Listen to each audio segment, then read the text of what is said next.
महावाक्य सभी ब्राह्मण आत्माएं सुन रही है, तो सभी ब्राह्मण आत्माओं के एक ही संकल्प में स्थित होकर एक वायुमंडल जो सृष्टि का अभी फिलहाल कलयुग का अंत और सतयुग की अब शुरुआत होने जा रही है, तो सभी आत्माओं के लिए हमारे ब्राह्मणों के संकल्प और वाइब्रेशंस जीने का सहारा बन रहे हैं। तो हम आधार और उधार मूर्त आत्माएं हैं, दूसरों के लिए सहारा है, दूसरों के लिए शांति के दाता है, मास्टर शांति के सागर हैं, मास्टर सुख के सागर हैं। आज उसी संकल्प के साथ आज के बाबा के महावाक्य हम सब सुनेंगे। आज तारीख है 26 फरवरी 2026। आज की मुरली का सार है, मीठे बच्चे सुख देने वाले एक बाप को याद करो। इस थोड़े समय में योग बल जमा करो तो अंत में बहुत काम आएगा। सुखदाता बाप को याद करने से हम भी मास्टर सुखदाता बन जाएंगे। उसी एक बाप को याद करो, बाकी के सभी संबंध, देह के संबंध दुख देने वाले हैं, ये बाबा अक्सर सुनाते रहते हैं। तो एक बाप को ही याद करो और थोड़े समय का योग बल अंत समय में बहुत काम आएगा। आज का प्रश्न है, बेहद के वैरागी बच्चे तुम्हें कौन सी स्मृति सदा रहनी चाहिए? हमारा है, उन लोगों का है हद का वैराग्य और हमारा है बेहद का। हम गृहस्थ व्यवहार में रहते हुए भी हमारा मन और बुद्धि परमात्मा से जुड़ा हुआ है। तो बाबा ने प्रश्न पूछा कि तुम्हें कौन सी स्मृति सदा रहनी चाहिए? कौन सी स्मृति? यह हमारा छी चोला है। ये शरीर क्या है? अंत समय है। 63 जन्म के बाद जन्म लेते लेते काफी हद तक विकारों से इतना बीमार तकलीफ में हो गया है। तो देह के प्रति आज बाबा हमें थोड़ा वैराग दिला रहे हैं। इसे छोड़ वापिस घर जाना है। यह स्मृति सदा रहे, बाप और वर्षा याद रहे, दूसरा कुछ भी याद न आए। यह है बेहद का वैराग्य। कर्म करते याद में रहने का ऐसा पुरुषार्थ करना है जो पापों का बोझा सिर से उतर जाए। कितने जन्म का पाप का बोझा लेके आत्मा घूम रही है। सबसे अच्छा तरीका है बाबा की याद में वो बिंदी स्वरूप में स्थित हो जाएं, तो परमात्मा की याद से इस जन्म के अनेक जन्म के पाप कर्म उतर दे जाते हैं। हर की पौड़ी जाके गंगा में स्नान करने बगैर ये ज्ञान गंगा हर रोज हम बाबा के सेंटर पे आके सुनते हैं, तो यही ज्ञान गंगा से, परमात्मा याद से अनेक जन्म का बोझा उतर रहा है। ऐसा हम साथ साथ में ड्रिल करके अनुभव भी करेंगे। यह स्मृति सदा रहनी चाहिए। कर्म करते याद में रहने का ऐसा पुरुषार्थ करना है जो पापों का बोझा सिर से उतर जाए, आत्मा तमो प्रधान से सतो प्रधान बन जाए। हमारा लक्ष्य भी यही है कि इस जन्म में ही हम यात्रा करेंगे तमो प्रधान से रजो, फिर रजो से सतो। ओम शांति। बाप बच्चों को रोज बहुत सहज बातें समझाते हैं। यह है ईश्वरीय पाठशाला। बरोबर गीता में भी कहते हैं कि भगवान उवाच, भगवान बाप सबका एक है। सब भगवान नहीं हो सकते, हाँ सब बच्चे हो सकते हैं एक बाप के। वो चाहे राम हो, कृष्ण हो, कोई भी देवी देवताएं हैं, वो सब भगवान के बच्चे हो सकते हैं लेकिन भगवान नहीं। ये ज्ञान हमें प्राप्त हुआ। ये जरूर बुद्धि में आना चाहिए कि बाप स्वर्ग, नई दुनिया की स्थापना करने वाला है। उस बाप से हमको स्वर्ग का वर्षा जरूर मिला होगा। भारत में ही शिव जयंती गाई जाती है, परंतु शिव जयंती कैसे होती है यह तो बाप ही आकर हमको समझाते हैं। बाप आते हैं कब? कल्प के संगम युग पर बच्चों को फिर से पतित से पावन बनाने अर्थात वर्षा देते हैं। और हम बाबा से पहली बार भी नहीं मिल रहे हैं। बाबा कहते हैं कि कल्प के संगम युगे हर बार में, गीता में कौन सा श्लोक है? संभवामि युगे युगे, युग के अंत में हर बार आते हैं और हर बार हम बाप का परिचय भी लेते हैं और बाप से वर्षा भी लेते हैं। और हमारी आत्मा के ऊपर जो पापों का बोझा है वह भी इसी संगम युग पर उतार कर फिर एकदम हल्का बनकर पहले ब्राह्मण बनते हैं, बाद में फरिश्ता बनकर बाबा के गोद में चले जाते हैं। इस समय सबको रावण का श्राप है, इसलिए सब दुखी है। रावण कोई 10 सिर वाला तो है नहीं। 5 विकार पुरुष, 5 विकार स्त्री के, कुल मिला के 10 शीश हो गए। और इनके कारण जो पवित्र गृहस्थाश्रम के बदले अपवित्र गृहस्थाश्रम से हमें दुख मिला और यही रावण ने हमें श्रापित कर दिया। इसीलिए कलयुग के अंत में तो कहते हैं बाबा की शादी बर्बादी, लेकिन हमारा हिसाब किताब है तो इस रोल में भी हम आ गए। लेकिन अभी कलयुगी पुरानी दुनिया है। यह हमेशा याद रखो कि हम ब्रह्मा मुख वंशावली ब्राह्मण हैं। जो भी अपने को ब्रह्मा कुमार और कुमारी समझते हैं उनको जरूर यह समझना चाहिए कि कल्प कल्प दादे से ब्रह्मा द्वारा वर्षा लेते हैं। इतने ढेर बच्चे और कोई को ही नहीं कह सकते। वह है सबका बाप। ब्रह्मा भी बच्चा है, सब बच्चों को वर्षा दादे से मिलता है। ब्रह्मा बाबा खुद को भी क्या कहते हैं? मैं भी क्या हूँ? शिव बाबा का बच्चा हूँ। उनका वर्षा है सतयुग की राजधानी। ब्रह्मा बाबा ने कभी ऐसे थोड़ी कहा मैं भगवान हूँ। ज्यादातर गुरु लोग क्या बोलते हैं?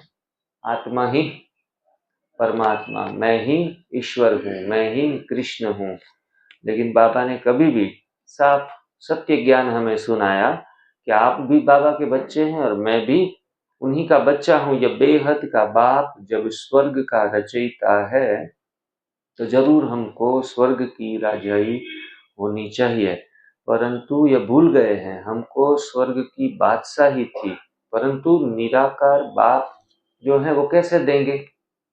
जरूर किसके द्वारा? ब्रह्मा द्वारा देंगे। कोई निमित्त तो चाहिए। तो ये ब्रह्मा रथ बनकर, भागीरथ बोलते हैं, तो भागीरथ बनकर हमारी पालना कर रहे हैं। जब व्यक्त में थे तो व्यक्त में सभी ने, जिन जिन पुराने हमारे बाबा के बच्चे हैं उन्होंने उनकी पालना ली है। कल रघुनाथ भाई जी बता रहे थे कि जब बाबा पर्सनल भी मिलने आते थे तब हम बाबा को मिलने के लिए जाते थे। 40 साल पहले की बात है।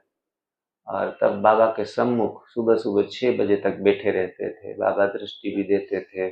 तो ये कितना सुंदर भाग्य है।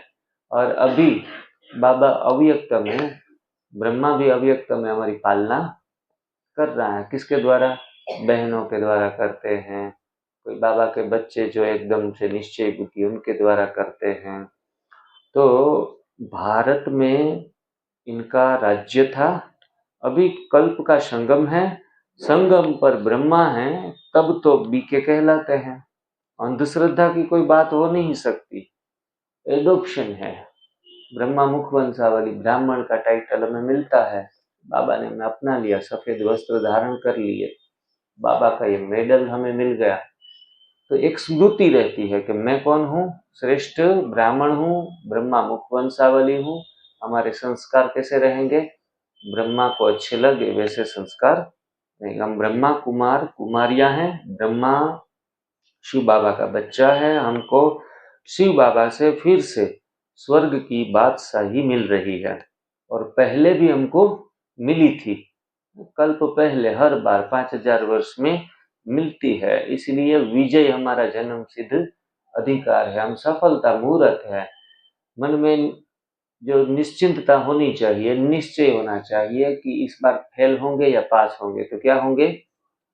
कल्प पहले वाले की हम विजयी आत्मा है। हर बार परीक्षाएं दी है और परीक्षा में अंत में विजय किसकी हुई?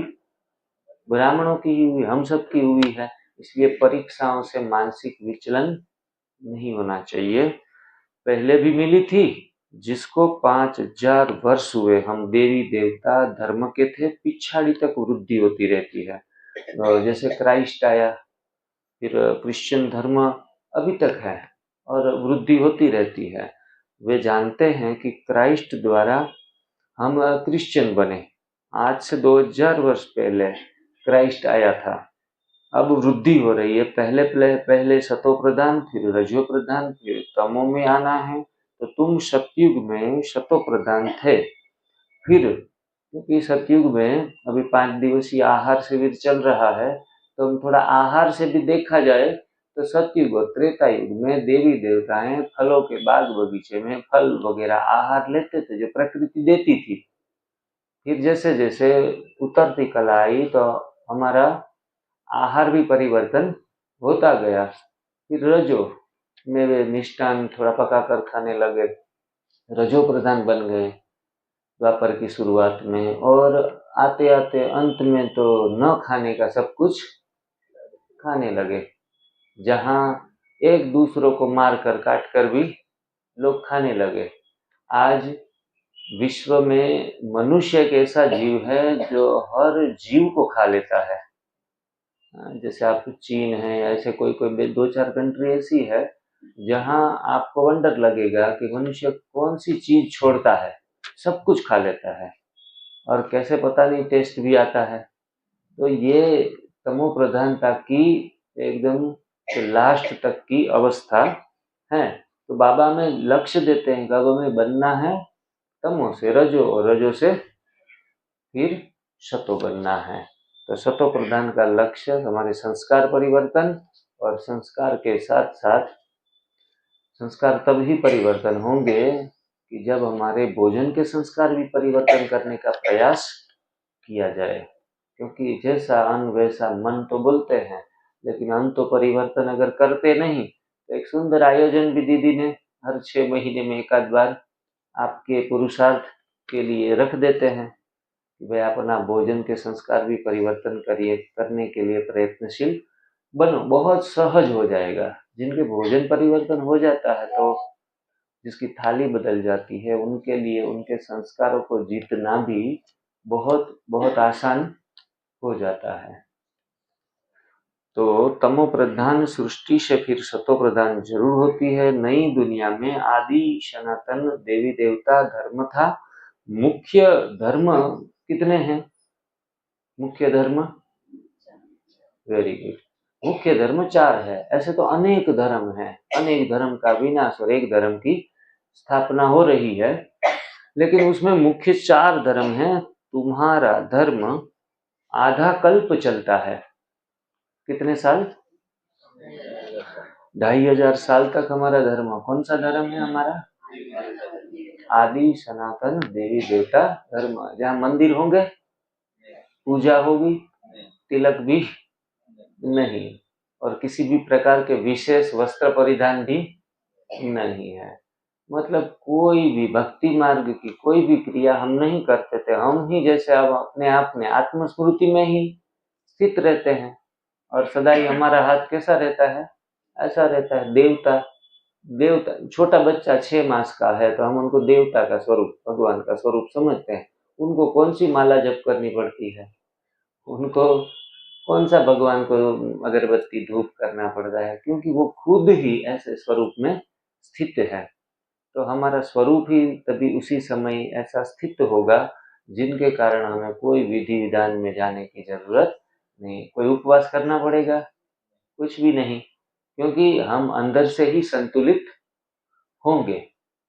तो यहाँ भी तुम उस धर्म के हो, लेकिन विकारी होने के कारण तुम अपने को देवी देवता नहीं कहलाते हो। देवी देवताओं से धीरे धीरे मनुष्य हो गए।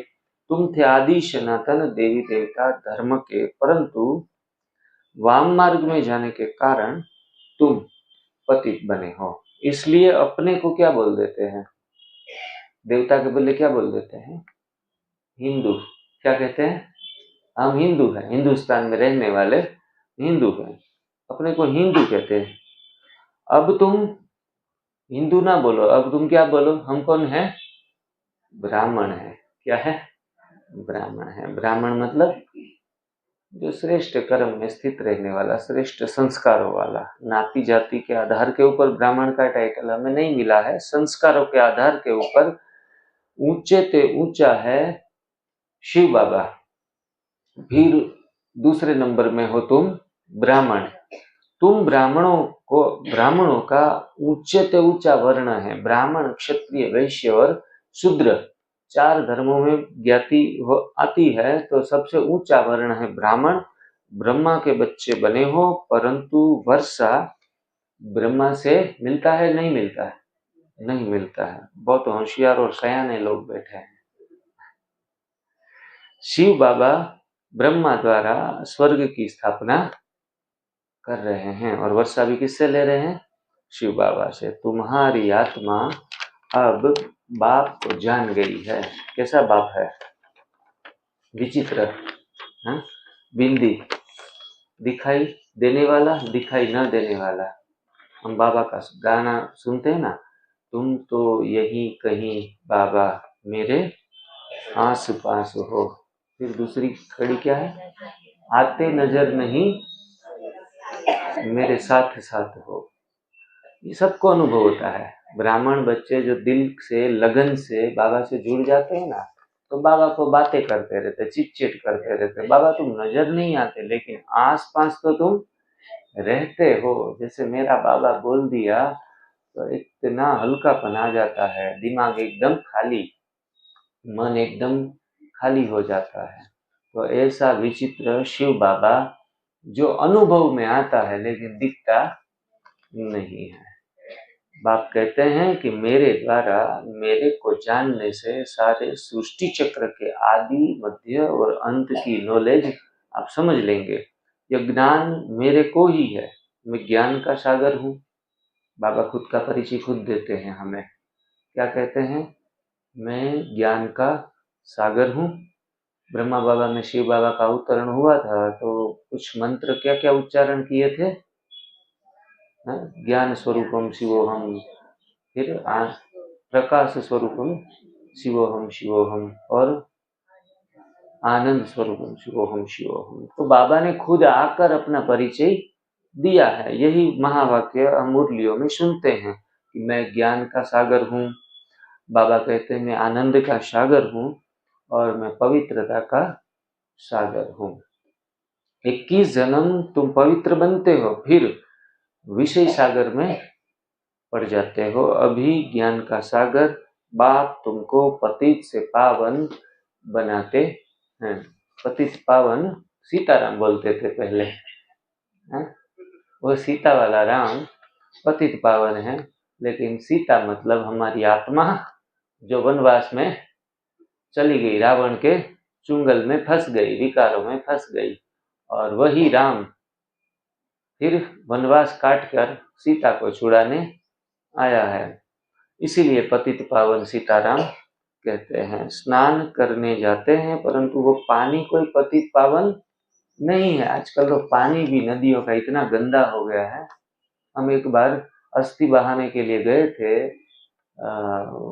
नदी, गोमती नदी में, द्वारिका में। तो अस्थि बहाने के लिए हमारे जो संबंधी थे वो उसमें डुबकी लगाई पानी में, अस्थियां बहा के। तो कुछ दूसरे भी अस्थि बहाने वहां आते हैं, तो कुछ अस्थियों का कचरा उनकी आंखों में फंस गया। तुरंत बाहर निकले तो उनकी दोनों आंखें लाल लाल एकदम। उनको लगा कि मैं जो मरने वाले हैं उनकी गति, सदगति करवा दूं गोमती में, या फिर लोग गंगा में भी जाते हैं अस्थियां बहाने के लिए। ये एक मान्यता है, हमारी भावनाएं हैं। इसलिए गंगा, जमुना, सरस्वती, गोदावरी, गोदावरी भी कल हम देखने गए थे उधर पैठन में दोपहर के बाद। बहुत सुंदर नदी है। तो लोग वहाँ, दूसरा दक्षिण काशी भी बोलते हैं, तो मेरे ख्याल से वहां भी अस्थि बहाते होंगे, हैं? तो फिर इतना अशुद्ध पानी कर देते हैं, तो फिर उनकी आंखें लाल लाल हो गई। मैंने कहा इसमें भी शिव बाबा प्रवेश हुए हैं या क्या? तो बोला आंखें जल रही है। तो फिर मैंने कहा ठीक हो जाएंगी, थोड़ा और गोमती नदी का पानी बहुत पवित्र है और साफ कर लो। बोला उसमें जाके तो हो गई ही आंखें लाल। बाद में लगभग तकरीबन 1-2 दिन राह भी देखी, फिर भी ठीक नहीं हुई। फिर डॉक्टरों के पास गए, ट्रीटमेंटें चली, दवाइयाँ आँखों में डाली गई। लगभग 14-15 दिन के बाद आँखें नॉर्मल हुई। तो अब ये पतित पावनी कैसे हो गई? मनुष्य ने, इंसान ने सारे पांचों तत्वों को गंदा कर दिया, क्योंकि अंदर ही मन गंदा हो गया, बुद्धि गंदी हो गई, तो कोई विवेक बचा ही नहीं। जो पवित्र नदियां पर्वतों से आती थी, औषधियां जड़ी बूटी के साथ घिसकर पानी आता था, वो एक्चुअल में हमारे लिए कुछ स्वास्थ्य प्रदान करने वाला था। लेकिन जैसे जैसे सीढ़ी उतरते गए और कलयुग के अंत में पहुंच गए, तो किसी नदियों का जल भी हमने पवित्र नहीं रखा। पांचों तत्व, चाहे अग्नि हो या फिर जल हो, वायु हो, सभी को प्रदूषित कर दिया। कुछ हमारे स्वास्थ्य के लिए वो भी असर कर रहा है, गंदा पानी, गंदा जल, वायु, सब कुछ असर कर रहा है। और सबसे अधिक से अधिक हम जो गंदा भोजन लेते हैं, तो वो हमारी सेहत के लिए, मैं समझता हूँ 80% वही असर कर रहा है। यह नदियां तो सतयुग में भी हैं और कलयुग में भी हैं, पानी का फर्क नहीं रहता। कहते भी हैं सर्व का शब्द दाता एक राम, वही ज्ञान का सागर पतित पावन है। बाबा आकर ज्ञान समझाते हैं, जिससे तुम स्वर्ग के मालिक बनते हो। सतयुग त्रेता में भक्ति शास्त्र आदि कुछ होते नहीं। किसी किसी को ऐसा लगता है जीवन में कुछ पाया नहीं, डिप्रेशन आ जाता है। मैं जो बनना चाहता था वो बना नहीं, मुझे जितना चाहिए था वैसा मिला नहीं, मेरे को जैसा पति चाहिए था वैसा नहीं मिला। पति को लगेगा मेरे को जो पत्नी सीता जैसी चाहिए थी, वो सीता के बदले और ही आ गई। तो एक दूसरों से असंतुष्टि कई बार होती है, डिप्रेशन आ जाता है। तो बाबा की मुरली सुनते सुनते डिप्रेशन गायब हो जाता है। क्या कहते हैं बाबा कि बच्चे, मैं आपको स्वर्ग का मालिक बनाने के लिए आया हूँ। छोड़ो, ये नहीं मिला राम जैसा पति या राधा जैसी पत्नी तो चलेगा, अब विश्व के मालिक बन जाएंगे, ऊंचा पुरुषार्थ कर लेंगे और कृष्ण की दुनिया में चले जाएंगे। तो बाबा की मुरली जो है वो एकदम हल्का कर देती है। कैसा भी तनाव हो, कैसी भी चिंता हो, अगर आपने बाबा से डोर बांध ली, स्नेह और प्यार की बाबा बांधी है तुझसे डोर। मेरी जब सगाई हुई थी आज से 16 साल पहले, तब सगाई की कैसेट बनी ना, तो वो लोग बोलते हैं कौन सा गाना डाले, गाना डालते हैं ना कैसेट के साथ, गाना भी बजता है और रील्स भी चलती रहती है। तो मैंने, अभी तक मुझे याद है, वो जो कैसेट बना रहा था, मैंने उनको कुछ बाबा के चुनिंदा गाने भेज दिए। उसमें जब मेरी युगल है, कृष्णा नाम है उनका, तो जो विधियां हो रही थी तो और बाबा का गीत पीछे बज रहा है, स्नेह प्यार की बाबा तुझ बांधी है तुझसे डोर। बोला ये बाबा से डोर बांध रहा है अपने युगल से। आज 16 साल हो गए, वो भी बाबा की सेवाएं करती हैं, बाबा का ज्ञान भी सुनती है, और अच्छे तरीके से, जो बाबा वो कहते हैं ना कि गंधर्वी रहकर भी आप ज्ञान में चल सकते हो, तो निर्विघ्न चल रहे हैं। कभी भी उनको भी ऐसा नहीं लगा कि शादी हो गई तो बच्चे चाहिए या बेटा चाहिए, बेटी चाहिए। परिवार वालों ने खूब कहा, लेकिन वो भी एकदम पक्की थी। 16 साल के बाद एक दिन भी ऐसा नहीं आया कि मुंह लटका हुआ हो कि हमें कुछ मिला नहीं। तो हर चीज बाबा के यज्ञ में, ज्ञान में निश्चय बुद्धि से चलेंगे ना, तो हर चीज संभव हो जाती है। तो तुम्हारी यह है रूहानी यात्रा, जो कोई मनुष्य सिखला नहीं सकते। बाप है सब आत्माओं का बाप, जिस्मानी बाप तो अनेक है, रूहानी बाप एक है। यह पक्का पक्का याद कर लो। बाबा भी पूछते हैं तुमको कितने बाप है, तो कोई कोई क्या मूंझ जाते हैं कि यह क्या पूछ लिया बाबा ने। बाप तो सबका एक होता है, 2-3 बाप कैसे होंगे? हाँ, बाप समझाते हैं उस परमात्मा बाप को याद करते हो तो दुख में हमेशा कहते हो कि हे परमपिता परमात्मा हमको दुख से छुड़ाओ। वो कहावत भी है कि दुख में सिमरन सब करे, सुख में करे ना कोई। अगर सुख में सिमरन करे तो दुख काहे का होए।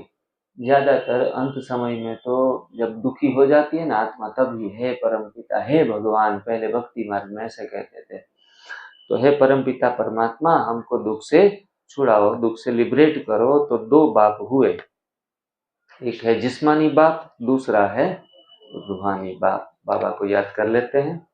भक्ति मार्ग में तुम गाते हो कि बाबा आप आएंगे तो हम आपके सिवाय और कोई को नहीं सुनेंगे, और तो सब दुख देते हैं, आप ही सुख देने वाले हो। तो बाप आकर याद दिलाते हैं कि तुम क्या कहते थे, तुम जानते हो तुम ही ब्रह्मा कुमार कुमारी कहलाते हो। मनुष्य की ऐसी पत्थर बुद्धि है जो यह भी नहीं समझते हैं कि बीके क्या है, मम्मा बाबा कौन है। यह कोई साधु संत नहीं है।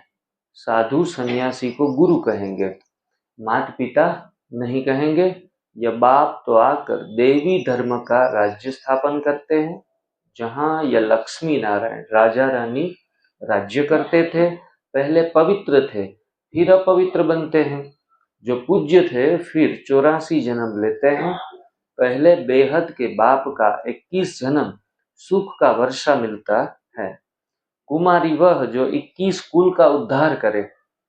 यह तुम्हारा गायन है, तुम कुमारियां हो, गृहस्थी नहीं हो, बल बड़े हैं लेकिन मर्जीवा बन सब बाप के बच्चे बच्चियां बने हो। प्रजापिता ब्रह्मा के ढेर बच्चे हैं और वृद्धि को पाते रहेंगे, फिर यह सब देवता बनेंगे। यह शिव बाबा का यज्ञ है, इसको कहा जाता है राजस्व यज्ञ, स्वराज्य पाने का यज्ञ। आत्माओं को बाप से स्वर्ग के राज्य का वर्षा मिलता है। इस राजस्व अश्वमेघ ज्ञान यज्ञ में क्या करना है? क्या करना है यज्ञ में? शरीर सहित जो कुछ है वह बलिहार करना है अथवा स्वाहा करना है। जितना स्वाहा करेंगे उतना सफल हो जाएगा। इस यज्ञ से तो तुम फिर राज्य पाएंगे। बाप याद दिलाते हैं कि भक्ति मार्ग में तुम गाते थे, हे बाबा आप जब आएंगे ना तो हम बलिहार जाएंगे, आपके ऊपर वारी जाएंगे। अब तुम अपने को सब ब्रह्मा कुमार कुमारियां तो समझते हो, बल रहो अपने गृहस्थ व्यवहार में, परंतु पावन रहना होगा, कमल पुष्प समान बनना होगा, अपने को आत्मा समझो। तो बाबा लक्ष्य क्या देते हैं? कमल समान बनो, कमाल करो। कमल बनकर क्या करो? कमाल करो। कई बार थोड़ा आधा अधूरा ज्ञान होता है तो फिर हम कमल समान बनकर कमाल करने के बदले धमाल कर देते हैं और देवता बनने के बदले देतवा बन जाते हैं। देतवा का मतलब पता है आपको? हमारे वहां गुजरात में देतवा, जो कोयला एकदम गर्म हो जाता है लाल लाल, इनको देतवा बोलते हैं। तो इतने गर्म रहते हैं कि किसी के हाथ में भी जाए तो किसी का हाथ जल जाए। तो अब अपने को क्या समझो? आत्मा समझो। हम बाबा के बच्चे हैं, तुम आत्माएं हो आशिक, और हम सबका माशुक बाप है। तुम मुझ माशुक को पुकारते रहते हो। तुम आधा कल्प के आशिक हो, जिसको परम पिता परमात्मा कहा जाता है। वो निराकार है, आत्मा भी निराकार है, जो इस शरीर द्वारा पार्ट बजाती है। भक्ति मार्ग में भी तुमको पार्ट बजाना है। भक्ति रात अंधियारा, जब मनुष्य ठोकर खाते रहते हैं। मैं कई बार ज्ञान मार्ग में आने से पहले सोचता था कि लोग भक्ति मार्ग में कितना कितना पैदल यात्राएं करते थे, लेट कर सोकर यात्राएं करते हैं, कितना कष्ट उठाते हैं, बड़े बड़े वाहन लेके चल पड़ते हैं 4 धाम की यात्रा में। फिर बड़े बड़े एक्सीडेंट भी होते हैं, मृत्यु भी हो जाता है, वापस भी घर पे नहीं लौट पाते। मैंने कहा भगवान को ढूंढने गए, वापिस ही नहीं आए, सीधा भगवान के पास चले गए। भगवान ने उसको उतना भी सुरक्षा चक्र नहीं दिया। जो मंदिरों में जाते हैं और हादसा हो जाता है, तो ये सारी बातें कुछ न कुछ गलत दिशाओं में हम प्रयास कर रहे हैं। इसलिए बाबा मुरली में कहते हैं कि अंधियारा है और उसमें हम सब गोते खाते रहते हैं। द्वापर से लेकर तुमने ठोकरें खाई हैं। बाबा मिलन करने के लिए जाते हैं ना, तो भक्ति मार्ग के संस्कार भी साथ साथ में लेके चलते हैं। तो बाबा को भी मिल लिया, फिर कहते हैं अरे इतना दूर आए हैं ना, तो आसपास में कितने अच्छे अच्छे मंदिर है, मंदिरों में भी माथा टेक लेते हैं। हमारी कुल देवी है, हमारे कुल देवता की मूर्ति यहाँ ही है, तो हम वहां जाकर आएंगे, चलो।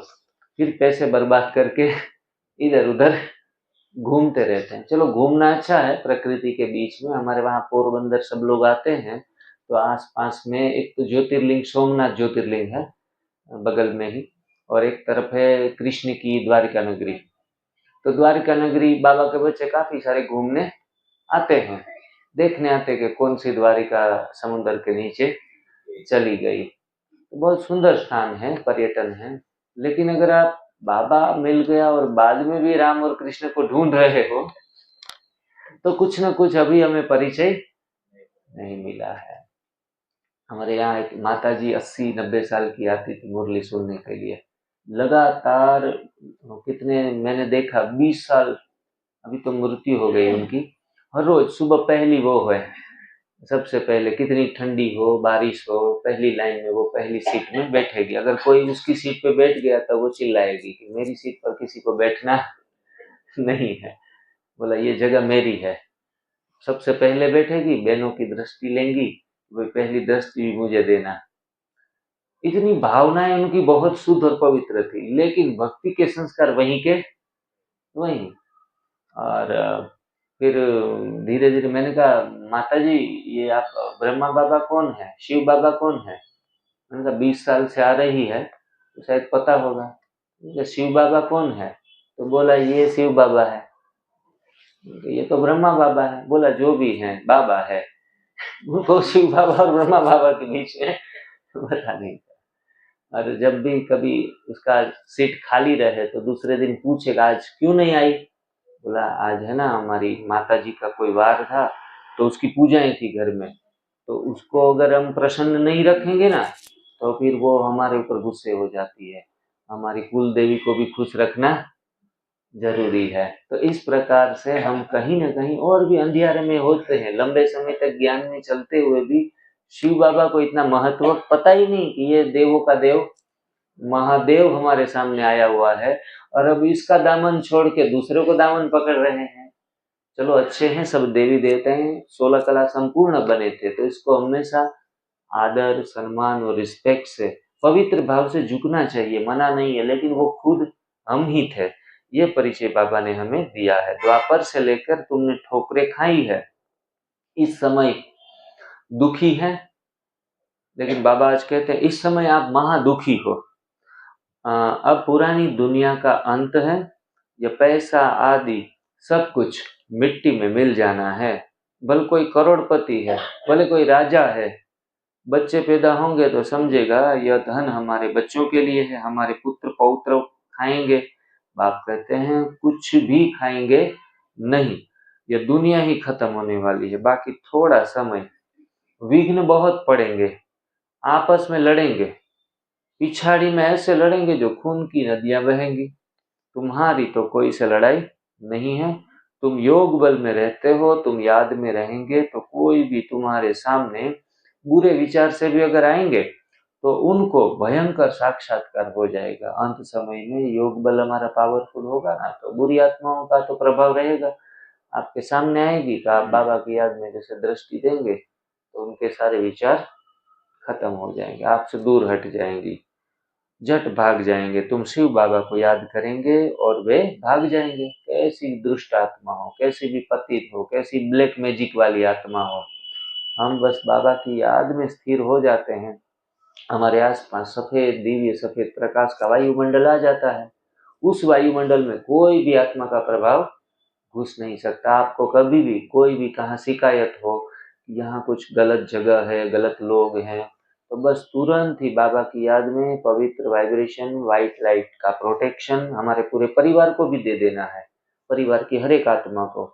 और वो दिव्य सफेद प्रकाश से हमारा पूरा घर प्रोटेक्ट हो गया है। अब उसमें किसी भी प्रकार का ब्लैक मैजिक नहीं चल सकता, किसी की बुरी नजर नहीं पड़ सकती।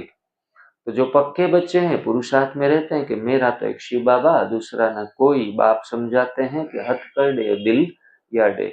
बच्चों को घर को भी संभालना है, परंतु तुम आत्माएं बाप को याद करो तो पापों का बोझा उतर जाए। सिर्फ मुझे याद करो तो तुम तमो प्रधान से सतो प्रधान बन जाएंगे। परंतु नंबरवार पुरुषार्थ अनुसार फिर तुम सब ये शरीर छोड़ेंगे, बाबा सभी आत्माओं को मच्छर सदृश ले जाएंगे।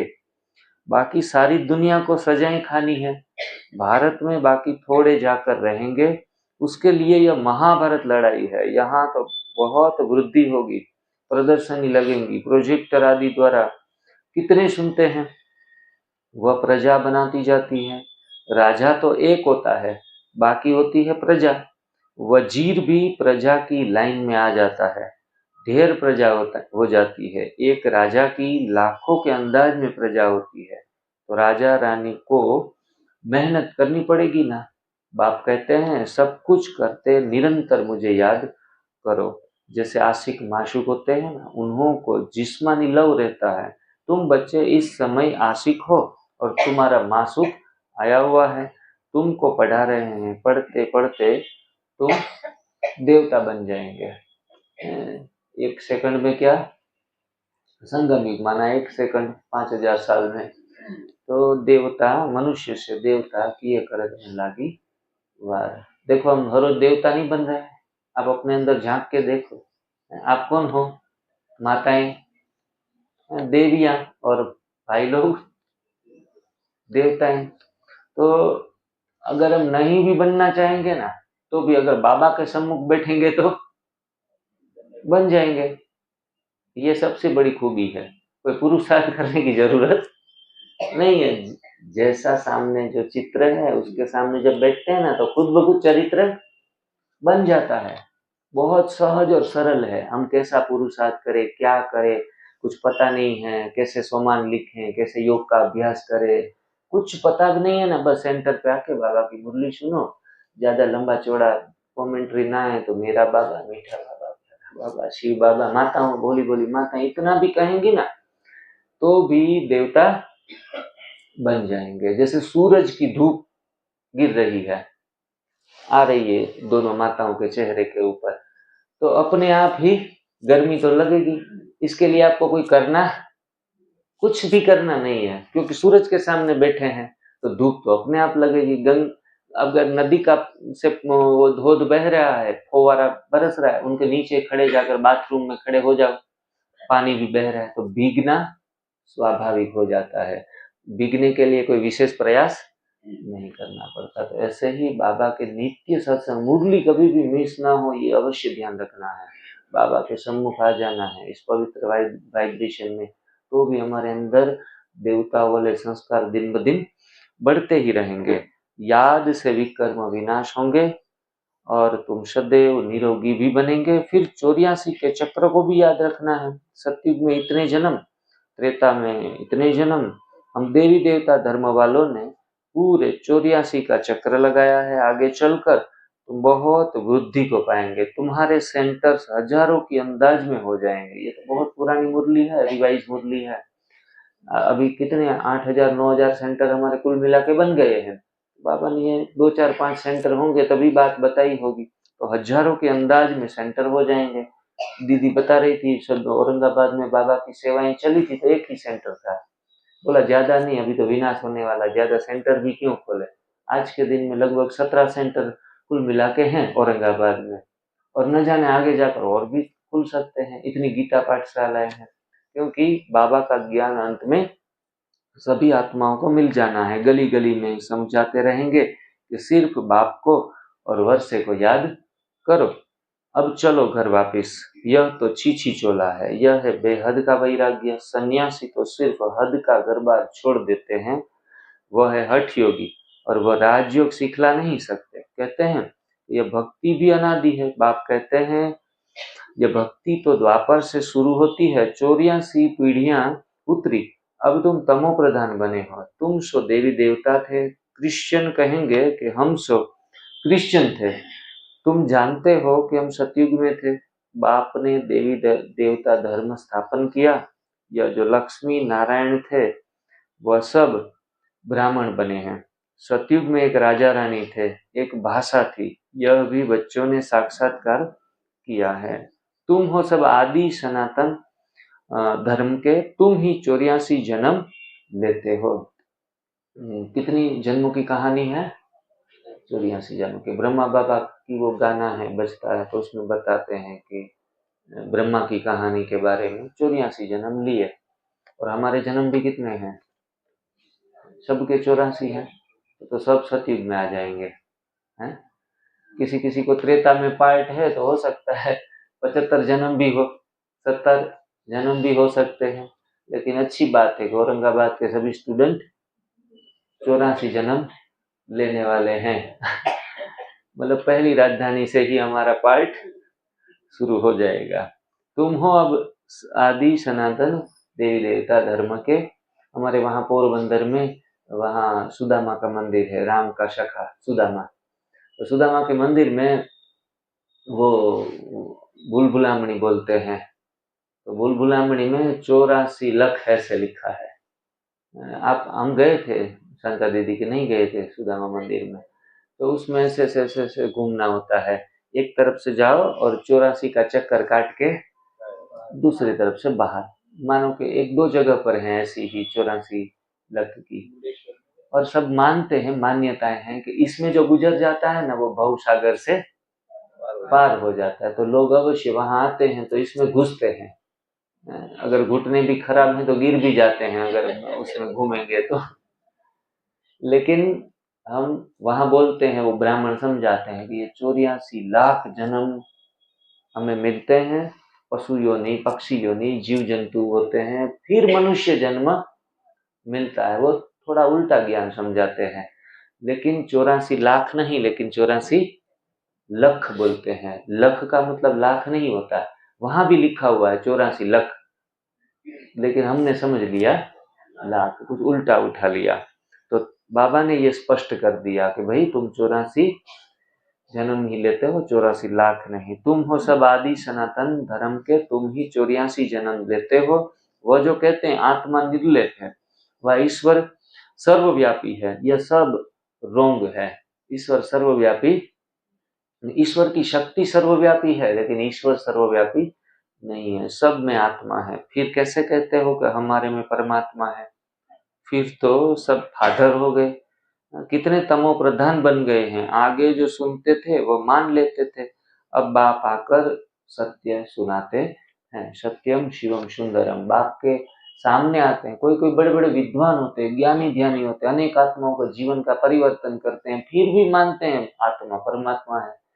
हम भगवान बन जाते हैं, हम ही भगवान थे, या फिर राम और कृष्ण को या देवी देवताओं को मानते रहते हैं, ईश्वर ही समझते रहते हैं। तो इनका कारण है बुद्धि कैसी बन गई? तमो प्रधान। इनके कारण स्पष्ट चित्र होता नहीं है। तुमको ज्ञान का तीसरा नेत्र देते हैं, क्योंकि त्रिनेत्री त्रिकाल ज्ञानी परमात्मा है, तो वो हमें त्रिकाल ज्ञानी बनाते हैं, त्रिनेत्री बनाते हैं, जिससे तुम सृष्टि के आदि मध्य और अंत को जान जाते हो। अमर कथा भी इसे ही कहते हैं। दूसरा कौन क्या कहते हैं? सत्यनारायण की कथा और तीजरी की कथा। तो ये सब मुरली के विशेष महत्व में गाया जाता है कि यही हम सुनते हैं। बाकी सूक्ष्म वतन में कथा आदि नहीं सुनते हैं। शिव ने पार्वती को कथा सुनाई, ऐसा हम सुनते हैं आजकल, कि बाकी सूक्ष्म वतन में कथा आदि है नहीं। यह सब भक्ति मार्ग का सेपलिंग है। तुम अमर कथा सुन रहे हो। अभी हम क्या सुन रहे हैं? अमर कथा। अमर कथा सुनकर क्या हो जाएंगे? अमर हो जाएंगे, स्वर्ग में चले जाएंगे, स्वर्गवासी हो जाएंगे। स्वर्गवासी होना है, कल न्यूज़पेपर में फोटो लग जाएगा, स्वर्गवासी हो गए। जीते जी जीते जी मरना जिनको बोलते हैं ना। अब खाना पीना छोड़ देते, रोटी छोड़ देंगे, दाल चावल छोड़ देंगे, तो स्वर्गवासी तो हो ही जाएंगे। तो हमें अब बुद्धि से, शरीर से, अपने आहार के ऊपर संयम करके भी हमें ये पुरानी दुनिया से अब नाता तोड़ना है। कल हम जब वहाँ पैठण गए ना, तो वहाँ जो माता जी थी, कल पूरा न्यू डाइट सिस्टम का 2 घंटे का प्रोग्राम रहा। वो माता जी ने पिछले कुछ 108 दिन से सिर्फ जूस ही ले रही थी, 2 प्रकार के जूस। तो बोला बहुत मजा आ रहा है, हल्कापन लग रहा है, एकदम चेहरे पे खुशी, ऊर्जा से भरी हुई, और दौड़ा दौड़ी कर रही थी। हमें भी शाम को वहाँ भोजन करवाया। बाबा की बच्ची बहुत पुराने थे, एकदम एक्यूरेट सारी धारणाओं में। अच्छा बोला, मैं सचिन भाई के क्लास सुनती हूँ, और सचिन भाई ने 108 दिन का रसाहार का कुछ भट्ठी कराया था, तो मैंने 108 दिन सिर्फ रस पान किया। मेरा मानसिक मनोबल इतना बढ़ गया, शरीर एकदम हल्का फुल्का, और एकदम से थोड़े मोटे होंगे, वजन वजन कुछ गिर गया, बीमारियों में आराम मिल गया। तो इतना झट से तो कोई ही कर पाते हैं कि सीधे रसाहार पर चले जाएं, और इतना जल्दबाजी करनी भी नहीं है। कोई कोई पास विथ ऑनर हो जाते हैं, लेकिन हमेशा धीरे धीरे शुरुआत। हम तो यहाँ जो 5 दिवसीय शिविर करवाते हैं, तो आपको धीरे धीरे शुरुआत करवाते हैं। आपको 12 बजे तक का ही फास्टिंग करो, 12 बजे ग्रीन जूस अच्छा सा मिल जाए, दोपहर में कच्चा खाना मिल जाए, शाम को भी बढ़िया। कल क्या खाया था? हैं? पानी पूरी खाई थी। इतनी इतनी सुंदर चीजें खाकर हम साधना कर रहे हैं?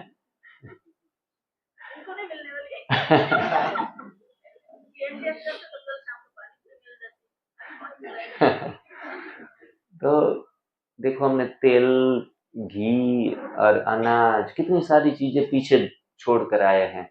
तो अब थोड़ा सा हल्के से हम यात्रा के ऊपर चल पड़े हैं।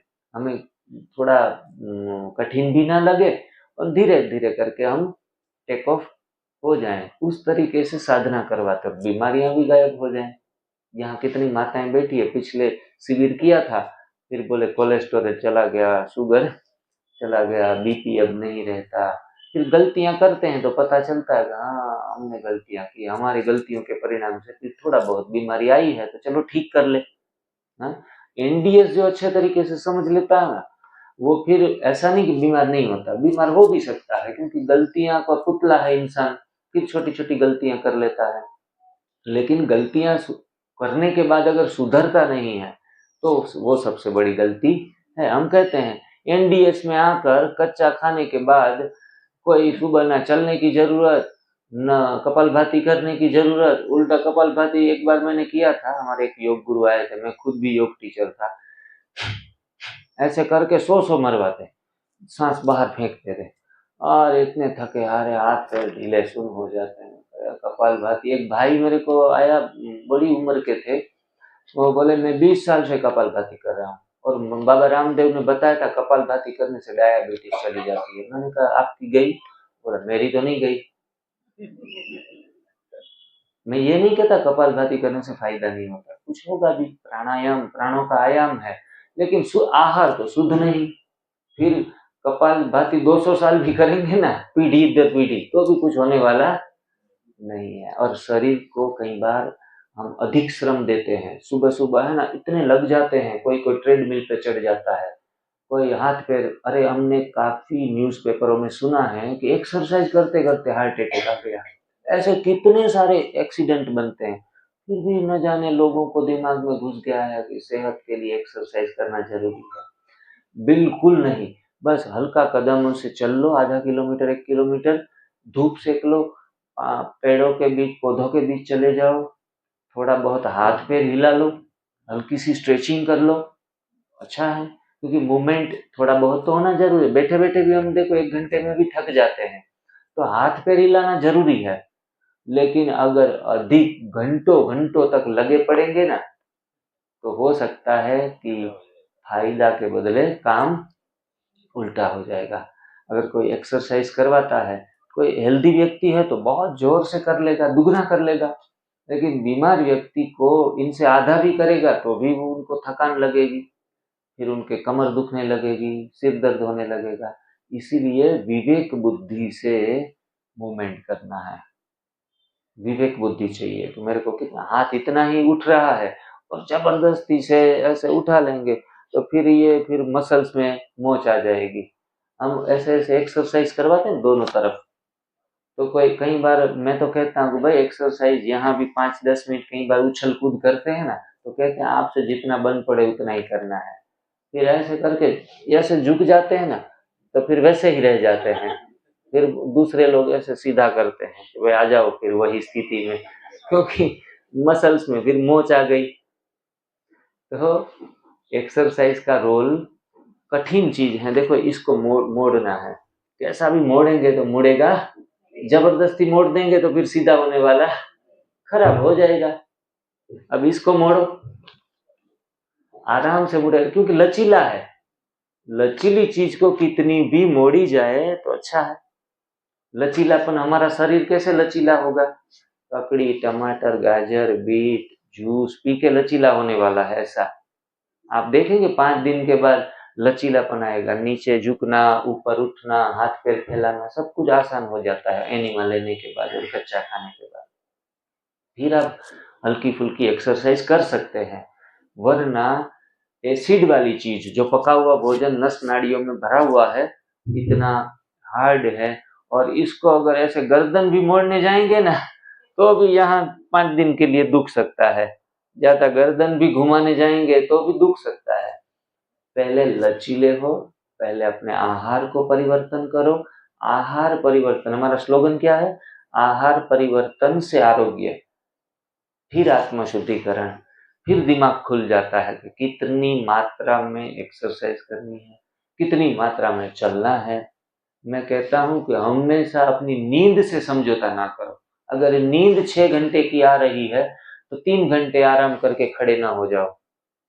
4 घंटे की नींद आ रही, 2 घंटे में खड़े हो गए तो थके थके रहेंगे, तो आपको एनर्जी में कमी महसूस होगी। इसलिए एनडीएस में महत्व दिया जाता है एक गहरी नींद को। जिनको 8 घंटे नींद आ रही है, देखो एनडीएस करने के बाद जब पेट सफाई होती है, कच्चा खाते हैं, तो कई बार 11 बजे भी ऐसे हो जाता है, दोपहर में भी नींद करने का मन कर लेता है, शरीर हल्का हो जाता है। तो जब भी भूख लगे तो थोड़ा सा हल्का सा प्राकृतिक आहार दे दो, प्यास लगे तो जूस दे दो, नींद आए तो 5 मिनट के लिए, 10 मिनट के लिए सो जाओ।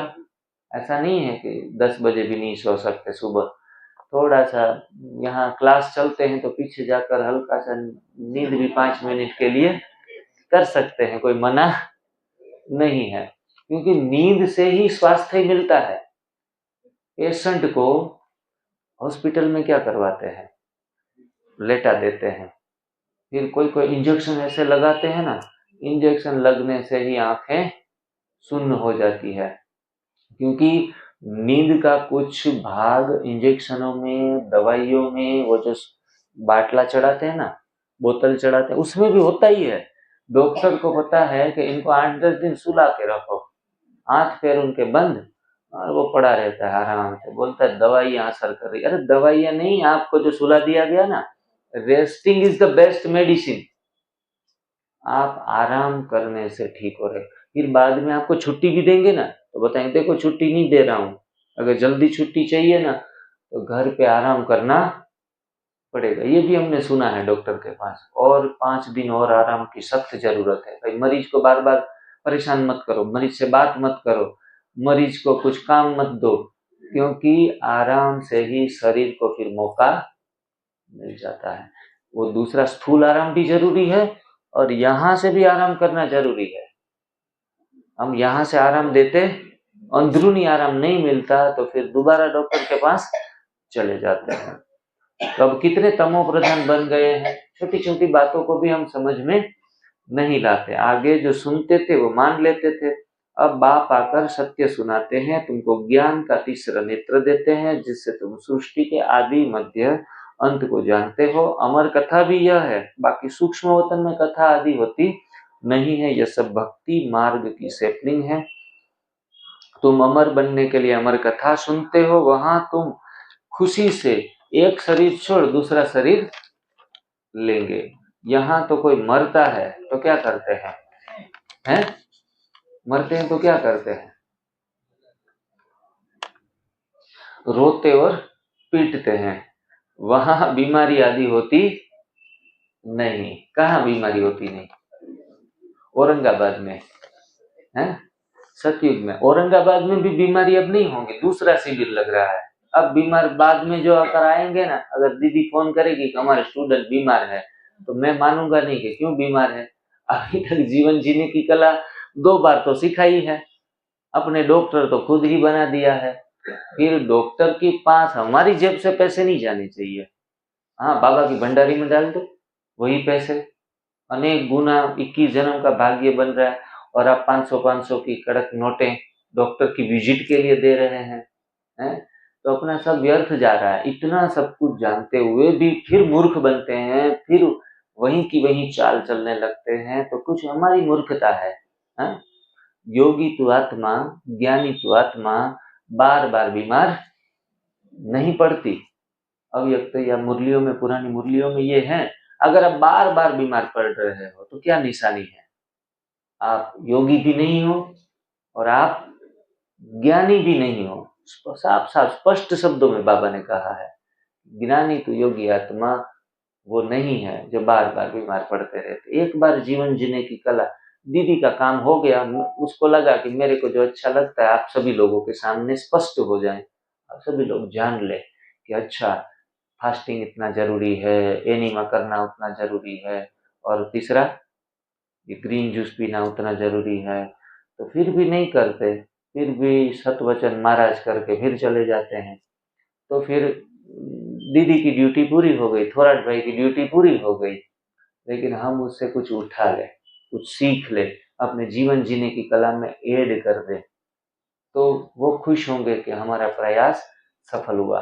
तो सफलता का आधार 5 दिन की शिविर हो गई उसका नहीं है। आप स्वस्थ बन जाएं, आप निरोगी बने रहें, आपको किसी भी प्रकार की कोई भी अवस्था में कोई भी बीमारी ना हो, यही हमारे सफलता का आधार है। और आप सभी, चलो कोई कोई लोग जुड़े हुए हैं शिविर के साथ, जरा हाथ खड़े करें कौन शिविर में आते हैं यहाँ बैठे हुए।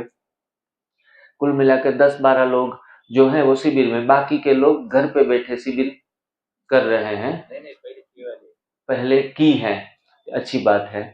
और बाकी यूट्यूब के माध्यम से भी आपको हर एक वीडियो मिल रहे हैं। चैनल के ऊपर भी आप अवश्य रहें, क्योंकि फुर्सत के समय में 1-2 घंटे चलो किसी कारणवश नहीं भी आ सके, तो आप अवश्य ही संपर्क में रहें, क्योंकि विचारों को बार बार दोहराने से, अध्ययन करने से चीज पक्की होती है, वरना गलतियां करने का मौका मिल जाता है। और मैं तो कहता हूँ कि अभी भी 2 दिन बचे हैं, आज और कल, 2 दिन के लिए भी जुड़ सकते हैं आप। और बेहतर तरीके से यहाँ का वायुमंडल आप देखेंगे, थोराट भाई बहुत बढ़िया मौज करते हैं। ऐसा लगता नहीं है कि हम कच्चा खा रहे हैं और अभी 5 दिन कब खत्म होंगे। बहुत आनंद से शिविर का माहौल आगे बढ़ता जा रहा है। वैसे भी मैं खुद भी अनुभव करता हूँ, यहाँ हॉल का वाइब्रेशन इतना पावरफुल है, वाइब्रेशन शिविर करवाने में भी थकान नहीं लगती। कई बार तो, एक बार हम शिविर करवाने गए, 2 दिन की शिविर थी, अरे 20 दिन की शिविर जैसे हो ऐसी थकान लग गई। क्योंकि वाइब्रेशन जब साथ नहीं देते तो फिर किसी को समझाना भी अच्छा नहीं लगता। यहाँ तो बाबा की मुरली चलती है, इतना योग ध्यान कठियाँ होती रहती है, तो इसमें बहुत सरल हो जाता है, हम एंजॉय करते हैं। तो फिर बाबा सुनाते हैं कि आयु भी सतयुग में बड़ी होती है, वहाँ पतितपना होता नहीं। अब यह पक्का कर लेना है कि हमने 84 का चक्र पूरा किया था, अब बाबा हमको लेने आया है। पावन बनने की युक्तियां भी तुमको बताते हैं, सिर्फ मुझ बाप को और वर्षे को याद करो। सतयुग में 16 कला संपूर्ण, फिर कला कम होती है। अब तुम्हारे में कोई कला नहीं रही, बाप ही दुख से छुड़ाकर सुख में ले जाते हैं, इसलिए बाप को लिबरेटर कहा जाता है। सबको अपने साथ ले जाते हैं। तुम्हारे गुरु तुमको साथ थोड़ी ही ले जाते हैं, वो गुरु चला जाता है तो चेला गद्दी पर बैठता है, फिर चेलों में बहुत गड़बड़ हो जाती है, आपस में गद्दी के लिए लड़ पड़ते हैं। तो बाप कहते हैं कि मैं तुम आत्माओं को साथ ले जाऊंगा, तुम संपूर्ण नहीं बनेंगे तो फिर सजाएं खाएंगे और पद आपका भ्रष्ट होगा। यहाँ राजधानी स्थापन हो रही है। अच्छा, मीठे मीठे शिकी लधे बच्चों प्रति माता पिता बाप दादा का याद प्यार और गुड मॉर्निंग। रूहानी बाप की रूहानी बच्चों को नमस्ते। रूहानी की रूहानी बाप दादा को याद प्यार गुड मॉर्निंग और नमस्ते। शुक्रिया। कम बोलो, धीरे बोलो और मीठा बोलो, ये भी बोलते हैं नहीं। मैंने नया स्लोगन भी साथ में जोड़ दिया कि कम बोलो, बोलिए आप, कम बोलो, कम खाओ,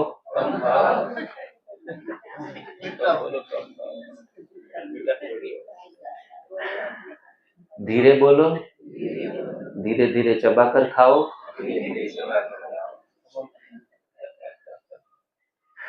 और मीठा बोलो, प्राकृतिक मीठा आहार खाओ, हैं? दूसरी शुगर वाली टोलियां मत खाओ। और तेल, ये अनाज, सब कुछ शक्कर डाल के टोलियां बनाते हैं ना, ऐसी टोलियां नहीं खाई। प्राकृतिक टोलियां, खजूर है प्राकृतिक टोली है, केला है प्राकृतिक टोली है, ऐसा मीठा खाओ और मीठे बन जाओ। धारणा के लिए मुख्य सार, याद का ऐसा अभ्यास करना है जो बुरे विचार वाले सामने आते हैं तो परिवर्तन हो जाए। मेरा तो एक शिव बाबा, दूसरा ना कोई, इस पुरुषार्थ में रहना है। दूसरी पॉइंट है, याद का ऐसा अभ्यास करना है जो बुरे विचार वाले सामने भी आते हैं तो परिवर्तन हो जाए। मेरा तो एक शिव बाबा, दूसरा ना कोई, इसी पुरुषार्थ में रहना है। स्वराज्य पाने के लिए शरीर सहित जो कुछ भी है वो बलिहार जाना है। जब इस रुद्र यज्ञ में सब कुछ स्वाहा करेंगे तब राज्य पद मिलेगा। वरदान, सभी वरदान लेंगे, अपने सिर पर हाथ रखेंगे, राइट हैंड, जैसे बाबा का हाथ ही है हमारे सिर के ऊपर। सहन शक्ति की विशेषता द्वारा बोलेंगे, दूसरे के संस्कारों को परिवर्तन करने वाले दृढ़ संकल्पधारी भव। सहन शक्ति की विशेषता द्वारा दूसरे के संस्कारों को परिवर्तन करने वाले दृढ़ संकल्पधारी भव। जैसे ब्रह्मा बाप ने ज्ञानी और अज्ञानी आत्माओं द्वारा इंसल्ट सहन कर उसे परिवर्तन किया, फॉलो फादर करो। इसके लिए अपने संकल्पों में सिर्फ दृढ़ता को धारण करो। यह नहीं सोचो कि कहाँ तक होगा, कितने तक सहन करते रहेंगे। सिर्फ थोड़ा पहले लगता है कैसे होगा, कहाँ तक सहन करेंगे, लेकिन अगर आपके लिए कुछ बोलता भी है कोई तो आप चुप रहो, सहन कर लो, तो यही बदल जाएगा। सिर्फ दिल शिकस्त नहीं बनो। कोई कलंक लगाता है, कोई हमारे विरुद्ध में कुछ गलत सलत बोलता है तो बाबा कहते हैं कि कैसे बनो, सहनशील बनो, वो अपने आप परिवर्तन हो जाएगा। कल हम जा रहे थे, किसी ऐसा न्यूज़ आया कि भाई आप जो काम करते हैं इसमें ये गलतियां हैं, ये गलतियां हैं, ऐसे ऐसे कोई आत्माएं दोष भी निकालती है।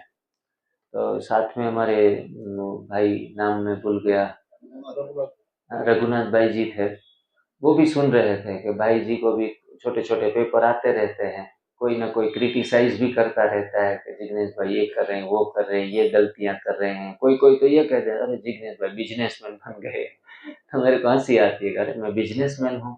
कभी भी मैं अपने पिताजी की दुकान में जाता था ना, जब बचपन में, उनको थोड़ा हाथ बटाने के लिए, तो मैंने 2-4 बार गया तो इतना नुकसान कर दिया। बोला तू प्रॉफिट तो नहीं करवाता लेकिन नुकसान करके चला जाता है, हाथ में से बर्तन गिराएगा, कांच की चीजें तोड़ देगा। तो बोला आप कभी भी बिजनेस में चलने वाले नहीं हो। अब अगली बार फिर दुकान में आप नहीं चाहिए मुझे। तो लोग मुझे बिजनेसमैन का टाइटल दे देते, मुझे हंसी आती है। अरे पिताजी ने तो बहुत डांटा था कि तू तो बिजनेस में चलने वाला ही नहीं है। तो ऐसी ऐसी बातें सुनते हैं तो रघुनाथ भाई जी बोलते हैं कि जिस पेड़ के ऊपर फल आते हैं ना उसको ही लोग पत्थर मारते हैं। मेरे को तो अच्छा लगा कि अरे हाँ जी, मैं फलों बड़ा पेड़ बन गया। तो हमारे जीवन में भी जब कोई क्रिटिसाइज करे, कोई गलत बोले, अपने हिसाब से कहें, तो समझना चाहिए कि वो जो बोल रहा है वो हम नहीं है, वो उनकी मानसिकता है। उनके अंदर की कमी है, वो हमारी सच्चाई नहीं है। तो ऐसे हमने सदैव मन हल्का रखे, ब्रह्मा बाबा का खोलो ब्रह्मा बाबा के जीवन में भी लोगों ने काफी सारे कलंक दिए थे और बाबा भी कहता था कि कलंक लेने वाला कलंकीधर बन जाता है।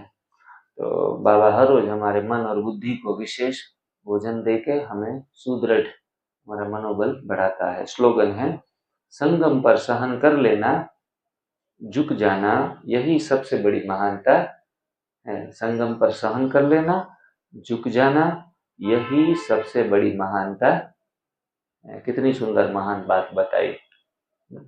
थैंक यू बाबा, शुक्रिया बाबा, शुक्रिया। कहते हैं बाबा को एक दो शुक्रिया कहते हैं या लाख लाख लाख लाख शुक्रिया।